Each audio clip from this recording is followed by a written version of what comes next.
Meus caros, sejam muito bem-vindos ao Cult no 24 Horas. Este programa onde nós falamos de arte, de cultura, da forma mais informal possível, para que vocês possam também fazer parte das nossas conversas. Hoje, como sempre, um convidado especial e hoje de uma área que é uma área que eu não domino de todo. Paul Dylan, mas sobretudo conhecido como Dylan McGann, é DJ, é empresário e é responsável por trazer alguns dos maiores DJs de todo o mundo para Lisboa e conseguiste criar uma coisa raríssima que foi quase um turismo noturno em que vêm pessoas de todo o mundo e tens protocolos inclusivamente com hotéis para que as pessoas possam vir e para que possam ir a esses eventos que tu crias com DJs vindos de todo o mundo. De onde é que partiu a ideia? Eu em 2011 vim de Londres e como DJ andava à procura de sítios para tocar.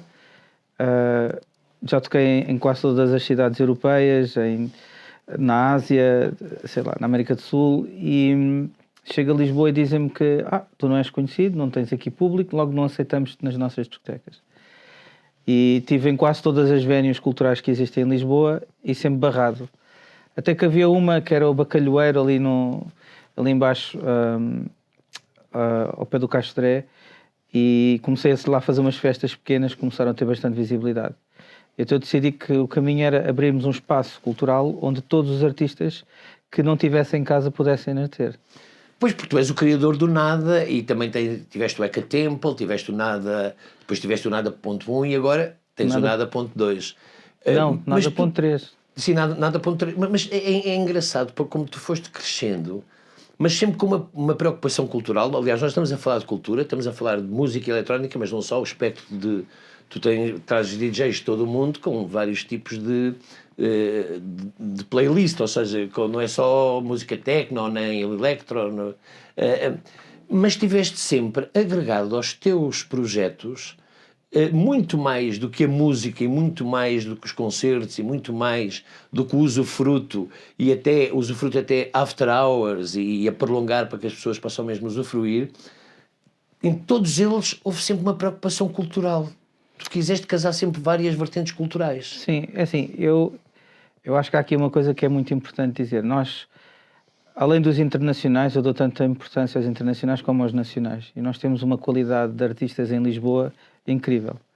Mesmo nos jovens artistas, novos nomes, vários estilos, várias comunidades, vamos chamar comunidades.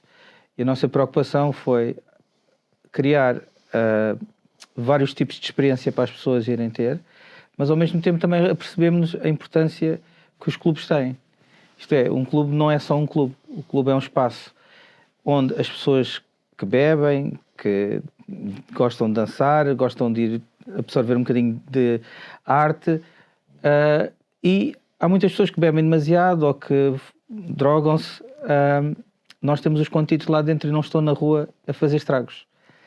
E então nós servimos vários propósitos. Temos também uma galeria de arte, estamos a abrir um restaurante e nós podíamos abdicar da galeria de arte porque à partida é uma coisa que não nos vai dar dinheiro, mas nós queremos apoiar uma nova geração de artistas que está a começar a aparecer, portugueses e estrangeiros que vieram viver para Lisboa e que estão a fazer colaborações, então nós queremos explorar um bocado esse mundo. Então para nós não só o clube é importante, como também tudo o resto. Sim, porque de facto há aqui uma conjugação de... E esta conversa parte de escolhas tuas, precisamente de artes visuais, para depois, em função dessas escolhas, continuarmos a conversa. Eu já sei, porque previamente já me transmiti, e curiosamente uma delas, eu conheço o autor que... é alguém que aponta com os polegares. Ou seja, sou eu o artista. Tu escolheste o Mordeste-me, que é um quadro meu, que é um quadro... O que é que tu sentes quando olhas para aquele quadro? Porque aquele quadro, os títulos às vezes são só pistas, mas aquele quadro é o Mordeste-me porque é baseado num livro, num título de um livro da Patrícia Reis, e é uma imagem feminina muito impactante. É assim, eu quando olho para aquele quadro, eu não sou o único a olhar. Eu quando olho para aquele quadro vejo o poder feminino, vejo a noite, vejo o voeiro, tipo, a forma como as pessoas olham umas para as outras. E o mais interessante para mim até não é só a minha visão sobre o quadro, é a forma como as pessoas olham para o quadro. E então eu acho que é extremamente interessante as pessoas no clube à noite, às 5 da manhã, ficarem estáticos a olhar para o quadro e entre amigos começarem a criar um diálogo sobre ele. E então cada pessoa tem uma história diferente, e é isso que me fascina nesse quadro, é tipo o facto de conseguir-se construir muitas histórias. Essa é uma das grandes magias da arte e que nós aqui tentamos transmitir isso para quem nos está a ver, que é, de facto, a arte mexe com cada um de nós de formas completamente distintas. Mexe muito em função daquilo que foi as nossas experiências de vida, aquilo que são as nossas estruturas emocionais, as nossas estruturas sentimentais, até as estruturas racionais, e a arte mexe sempre com tudo isso. E depois foste buscar um artista que eu desconhecia, aliás, eu estou sempre a aprender convosco, que tem, que é a arte... Abiarte. Abiarte, mas que tem uma forte influência indiana e sobretudo da cultura védica, e tem ali umas... Porque o quadro que tu escolheste eu acho muito, muito curioso, faz lembrar um bocado o universo do Giger, por causa de todas aquelas constelações feitas de caveiras, mas aquilo é um quadro de renascimento. Sim, sem dúvida, sem dúvida.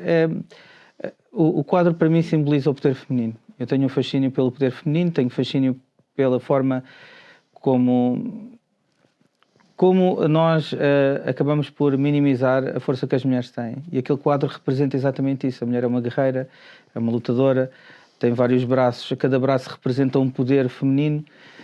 Porque é estruturado numa figura... de uma deusa indiana, exato. De uma deusa indiana. Exato. E apesar de, nós aqui na Europa não percebemos muito bem porque é que existem tantos deuses e tantos braços e tantas cabeças, é tudo uma metáfora.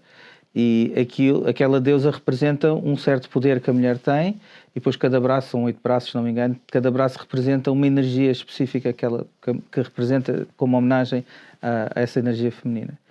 E eu crescendo numa família indiana, tipo, os meus pais sempre falaram da energia feminina, do poder da deusa Kali, da Durga, dessas deusas todas, que eram mais poderosas do que o próprio universo e poderosas do que os homens, e isso é interessante. Gosto muito de ser homem, gosto muito da mulher, gosto muito de toda a gente, e acho que estas histórias, as pessoas identificam-se, vão se identificando e alimentam-se para terem mais força para o dia-a-dia. É engraçado porque dois tipos de pintura tão distintos, e até de formas de expressão, um muito mais gestual e outro muito mais, com uma componente mais figurativa, em que as figuras aparecem de uma maneira mais presentes, mas que ambos são representações femininas, e são representações femininas de mulheres de facto poderosas, impactantes. São mulheres em que as pessoas não ficam indiferentes àquela imagem feminina. E tu conseguiste fazer essa junção com expressões plásticas e com quadros totalmente distintos. Exato. E é curioso porque também, e foste tu que me transmitiste, puseste uma outra hipótese de escolher um quadro que é quase um autorretrato meu, porque é uma série que eu fiz de homenagem a várias indústrias, à indústria vidreira, à indústria da serralharia, em que fui buscar tudo isso e incorporei lustres em pintura com aerógrafo, e aquilo ali, no fundo, é uma DVD-teca com vários filmes que foram importantes, e por isso é que eu acho que é um bocado autobiográfico aquele quadro. O nosso clube tem é uma galeria de arte, pronto. E se um dia forem lá, vão ver que nós temos quadros espalhados. Estão convidados e vão, porque tem de facto muita coisa para ver lá. E o que é interessante é que há muitas histórias ali, e aquele quadro está numa zona que é a zona do bar, que é uma zona muito importante onde tem um maior tráfego de pessoas. E é super interessante os comentários, a forma como as pessoas fotografam, como as pessoas olham para ele. É um dos masterpieces que nós temos lá na realidade. E então eu acho que esse quadro é incrível, é incrível. E é engraçado como os quadros começam também, as pessoas criam essa relação, e mesmo estando num ambiente noturno de diversão, de dança, quando há sempre momentos de reflexão, e olham e é como se estivessem a visitar um museu fora do estigma e do paradigma que é as pessoas às vezes para os museus parece que têm que estar caladas e têm que se vestir de uma determinada forma. E existe um fenómeno bastante interessante. Ontem tive uma reunião muito engraçada com dois rapazes que pronto, estão em Lisboa, um deles é australiano e tem vários eventos a acontecer em Austrália e em Londres. Eles vieram se reunir comigo no espaço, adoraram o espaço, penso eu. E estávamos a falar porque é que existe uma crise nos clubes. E a minha teoria é por causa do TikTok e do Instagram e do Facebook, por causa dos Reels. Então hoje em dia as pessoas estão tão focadas nos 15 segundos que já não vão ao museu, já não vão tipo fazer uma caminhada no fim da tarde e olhar para o sol, que era uma coisa que se fazia muito. Aqueles piqueniques longos de que era a tarde inteira a comer e a beber. E o TikTok e o Instagram vieram tirar um bocado essa questão, e o YouTube também, em que as pessoas têm um foco muito curto. E até o facto de nós termos a galeria no meio do clube, as pessoas absorvem aquilo com uma rapidez, fazem um comentário, riem-se, depois ficam a absorver aquilo durante a noite, depois às vezes até voltam uma segunda vez. Mas estamos a criar, e estamos também a desenvolver mais espaços lá na Vila Operária que nós temos, para criar essa questão dos 15 segundos, para as pessoas poderem sentirem-se confortáveis, poderem ir em meios ambientes diferentes. E na arte eu acho que hoje em dia isso também acontece. As pessoas estão tão focadas em ver o quadro no Instagram muito rapidamente, do que ir a uma galeria, sentar-se uma hora e apreciar a pincelada, as cores, a mistura de cores, que era uma coisa que eu fazia antigamente com os meus filhos, e íamos para os museus e ficámos lá a conversar e a discutir um quadro. Já não se faz. E então... Sim, o conceito de tempo mudou muito. Mudou. E de alguma forma vocês transportam e fazem um caminho distinto, ou seja, levam as artes plásticas às pessoas, não esperam que sejam as pessoas a ir às artes plásticas. Sem dúvida. Aliás, é um pouco também aquilo que nós tentamos fazer, porque quando falamos de cultura e de arte, temos sempre um bocado aquela perspectiva que, não, isso é para um meio elitista e que as pessoas têm que ser académicas e têm que saber muito de história de arte. Não. Todos nós temos um sentido estético e todos nós olhamos para uma coisa e temos uma opinião. E temos uma opinião em função da nossa vivência. Em fases em que as pessoas estão expansivas e que estão num ambiente de diversão, tu sentes que também existe um bocado essa maior abertura e até uma maior necessidade, se quiseres, de estabelecerem essas correlações com as obras todas que os rodeiam? Sim, sem dúvida. Eu dou um exemplo. A pessoa que montou o espaço é um dos meus artistas preferidos, o Horácio. O Horácio, que também tem muitas esculturas e não só. E o Horácio, para mim, é um artista fantástico. Porquê? Porque ele está livre daquele estigma de que tem que se fazer algo para agradar as pessoas, ou tem que se fazer algo bonito, ou... Também, do outro lado, ele também tem aquela coisa ele abre o coração e pinta e sai dali uma coisa completamente diferente daquilo que nós estamos habituados. E às vezes torna-se difícil vender um quadro dele, porque é tanta alma, tanto dele num quadro, e ele, como ele não está focado na beleza imediata do quadro, ele acaba por ter alguma dificuldade. Apesar de agora, ultimamente, ele tem vendido bastante, e até estou um bocado feliz, porque os quadros que ele tem pintado têm ido para grandes artistas. O Vils, inclusive, comprou um quadro deles há pouco tempo. Então ele está a começar a ter o seu reconhecimento. E acho que é interessante, temos dado liberdade a ele para fazer esse trabalho. Como tu fizeste aquela escultura fantástica no espaço anterior, sim, vou desafiar para fazeres outra. Aquela instalação, era uma instalação que era o da NET, em que estavam lá 500 metros de manga plástica de desperdício, e que nós conseguimos intercalar, e as pessoas todas interagiam de facto com essa escultura. Completamente. Era uma coisa absolutamente... Eu acho que é isso que está a faltar nesse momento, exatamente a palavra que tu utilizaste, interação. As pessoas estão tão habituadas ao telefone, aos ecrãs, a elementos digitais, que nós às vezes temos de dar um passo atrás e procurarmos a arte, a pintura, a interatividade analógica, que é uma coisa que também não se fala muito, e fazer com que as pessoas vivam também a peça. E todas essas ferramentas que nós temos estado aqui a falar, que de alguma forma roubam muito da atenção das pessoas, os TikToks, Instagram, por aí fora, hoje em dia também são ferramentas para mostrarmos arte. Sem dúvida. E vocês também sempre estiveram um pouco à frente, e até mesmo em termos internacionais, porque existem inclusivamente comunidades cuja relação que eles têm com a arte é só através dos meios informáticos. Sem dúvida, sem dúvida. Nós trabalhamos muito com NFTs na altura. Este momento estamos a trabalhar um projeto novo relacionado com NFTs, mas é uma coisa nova e é super interessante. Também estamos a preparar um projeto que vai ser internacional e vai ser uma base de dados onde os artistas se inscrevem, mas depois constroem uma peça de arte virtual que depois pode ser alimentada por capacetes de inteligência, de AI, desculpa, de inteligência artificial? Não é inteligência artificial, é... de videomapping? Daquilo que usa os capacetes de realidade virtual. Realidade virtual. Sim, pronto. E então nós também vamos... Pronto, já sabes deste projeto, mas nós também vamos lançar uma galeria digital em realidade virtual, onde vais desenhar uma peça em 3D e depois vamos imprimir. Então temos aqui vários projetos que nós queremos lançar e que vamos começar a trabalhar com muita força para que isso aconteça.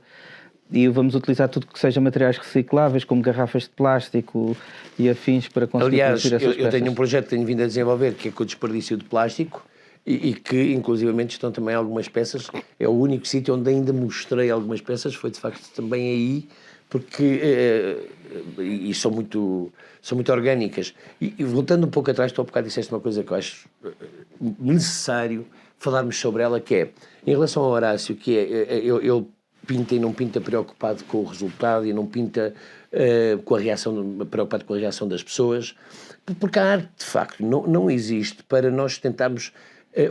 há períodos da história em que a arte era para sublimar o belo, e por isso é que temos tanto tipo desde o Renascimento, a Idade Média e os fauvismos, os impressionismos, tantos tipos de arte distintas. Mas a arte tem muito a ver com a nossa relação ao sagrado, ou seja, na perspectiva daquilo que possa estar acima de nós. Porque, por exemplo, nós olhamos para um quadro do Muntes como ao Grito e não podemos dizer que aquilo é bonito. Aliás, é um dos quadros que me impressiona muito, porque eu não posso dizer que é bonito, mas há uma coisa que eu posso dizer: eu sinto o grito. E isso vem de quando o artista entrega a sua alma, de facto, à obra. Achas que neste ambiente as pessoas estão mais predispostas para começarem a sentir esses gritos, sussurros, mensagens, textos que os quadros também têm dentro deles? Eu acho que o quadro representa a pessoa que está a pintar, e quando a pessoa é insegura e limita-se a copiar o Instagram e o TikTok, e o que é que as pessoas querem ver no TikTok? Aí nós estamos a falar de um artista que demonstra não ter uma confiança muito grande. E eu acho que uma das coisas que vendem em todos os aspectos da vida, a vender uma camisola, a vender uns ténis, a vender um quadro, a vender uma música, é exatamente a autoconfiança. Uma pessoa prefere comprar num sítio onde as pessoas que são quase arrogantes e dizem nós sabemos que temos uma coisa boa, do que ir a um sítio que dizem que eu acho que tenho uma coisa boa. E eu acho que isso aplica-se na arte. O que me agrada com pessoas como o Horácio, como a Kalki, como a Ishani, são pessoas que pintam, e como tu nem vou falar, são pessoas que pintam com o coração e que não olham para o TikTok à procura de inspiração. Olha, rimou. E eu acho que isso é super interessante, porque quando nós olhamos para uma pintura de uma pessoa, uma escultura, nós vemos uma alma, uma agressividade, uma tristeza ao mesmo tempo, ou uma alegria que não se consegue ver no TikTok, porque para mim o TikTok ou o Instagram são sítios mortos, onde as pessoas copiam-se. Há uma fórmula, há um rapaz que pintou um quadro e foi um sucesso, 100 rapazes vão pintar ou 100 raparigas vão pintar esse quadro. Igual, parecido, à maneira deles, é inspirado por isso. Antigamente, se calhar há muitos anos atrás, as pessoas pintavam inspirados nos grandes pintores, mas hoje em dia, com a quantidade de quadros que há à venda na internet, eu sou fanático por arte contemporânea, pintura indiana. Quando estou na Índia, viajo para todas as capitais que consiga ir e vou às galerias de arte ver o que há lá de novos talentos e vejo exatamente isso. Vejo 50% de pessoas que pintam coisas baseadas em cultura tradicional, inspiração pessoal, etc. E vê-se isso na pintura sem falar com a pessoa. E depois há os outros que se vê, que é quase que o quadro do IKEA, que vendeu muito e que eles copiaram a maneira deles. É quase uma pintura decorativa. Exatamente, exatamente. E então eu acho que é essa a grande diferença. E, ok, há muita gente a vender, é muito acessível a arte no Instagram e no TikTok, vende-se muito, mas a questão é, temos que às vezes pôr, a questão é, e não é criticar toda a gente, porque há ali pessoas mesmo originais e muitos dos artistas que eu conheci lá e conheço lá, mas às vezes é pensar na arte num overall, numa coisa massiva, e como a arte está a ser quase, como é que eu vou dizer, está a ser massificada e até muito, às vezes, um pouco repetitiva. Ou seja, exatamente. Há frações da arte em que parece que estão todos a inspirar nas mesmas coisas e estão todos a reproduzir as mesmas coisas. Mas depois isso também não funciona um pouco para separar aqueles que estão a fazer, de facto, o seu caminho, o seu trajeto, daqueles que têm só um objetivo que é comercial e tentarem vender o máximo possível e não têm propriamente uma mensagem para transmitir? Pronto, ainda bem que fizeste essa pergunta, porque é por isso que o Nada existe. E o Nada existe exatamente, a nossa galeria de arte, porque nós queremos separar o trigo do joio. E eu acho que hoje em dia é muito complicado mesmo tu conseguires descobrir uma pessoa original. E é muito difícil tu encontrares um artista original. Mas quando tu encontras, pelo menos eu, tipo, torna-se quase como uma divindade para mim, porque eu quero é trabalhar com essa pessoa e quero absorver visualmente o que essa pessoa faz. A maior parte da população, a maior parte das pessoas, infelizmente, nós estamos num país onde não tem grande cultura na escola, não é? Tipo, ensinam a tocar uma flauta do ré, mi, fá, sol, lá, si, dó, e a seguir metem os miúdos a ouvir, não tenho nada contra isso, mas pronto, metem-nos a ouvir regatons e não sei o que, não sei o que mais. Mas porque é que uma criança... E nas artes plásticas é um pouco também isso. Sim. É por isso é que eu acho que nós também temos uma responsabilidade. Aliás, vocês cumprem essa responsabilidade com toda essa dinâmica à volta da arte e da cultura. E este programa também cumpre essa finalidade para podermos chegar a todos. Porque a arte, de facto, entra em casa das pessoas, todos nós melhoramos. Quanto mais não seja, porque passamos a estar mais atentos, não é? A atenção, quando nós estamos mais atentos e mais despertos para alguma coisa, nós vamos absorver com mais intensidade. Sim, sem dúvida. É assim, nós, por exemplo, trabalhamos com a Câmara de Loures. Quer dizer, ainda não começámos a trabalhar, mas estamos em conversações. E vê-se que as pessoas têm uma cultura, são pessoas que viajam, são pessoas que têm uma conversa connosco. Mas eu já estive em câmaras muito próximas às de Loures, em que as pessoas responsáveis pela cultura não sabiam o que era música clássica, não sabiam o que era música barroca, não sabiam o que era uma pintura clássica, não sabiam grande coisa sobre cultura. E porquê é que essas pessoas estão a tratar da cultura? O que é que elas vão dar às escolas para elas ensinarem às crianças? Nada. Elas não conseguem dar nada porque não sabem o que é a arte. E eu acho que é aí que está o grande problema. É as pessoas hoje em dia veem a arte como um veículo só de fazer dinheiro ou só de ocupar o tempo das pessoas, quando devia de ser o fator educativo que nos falta. A arte pode ser um entertainment, sim senhor, não discordo com isso, mas acima de tudo é um veículo de educação, é um veículo para as pessoas conhecerem, tentarem perceber se elas próprias o que é que elas gostam, tentarem se cultivar, e isso não acontece. Infelizmente nós em Portugal não temos essa cultura. Bom, mas ainda bem que todos nós tentamos contrariar isto. Eu sei que não parece, mas de facto a arte e a cultura nunca subtraem, e fico grato por essas palavras que vêm precisamente sublimar essa premissa. Porquê? Porque de facto nós somos sempre maiores quanto mais bebemos cultura, quanto mais atentos estivermos. Dylan, eu só tenho é que te agradecer imenso ter estado aqui no Cult, que é a tua casa, e em casa é isso mesmo.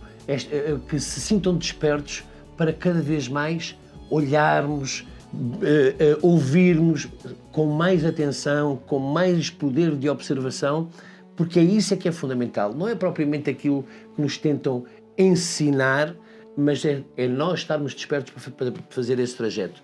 Dylan, muitíssimo obrigado. E eu sei que é curto, mas foi um enorme prazer. Obrigado.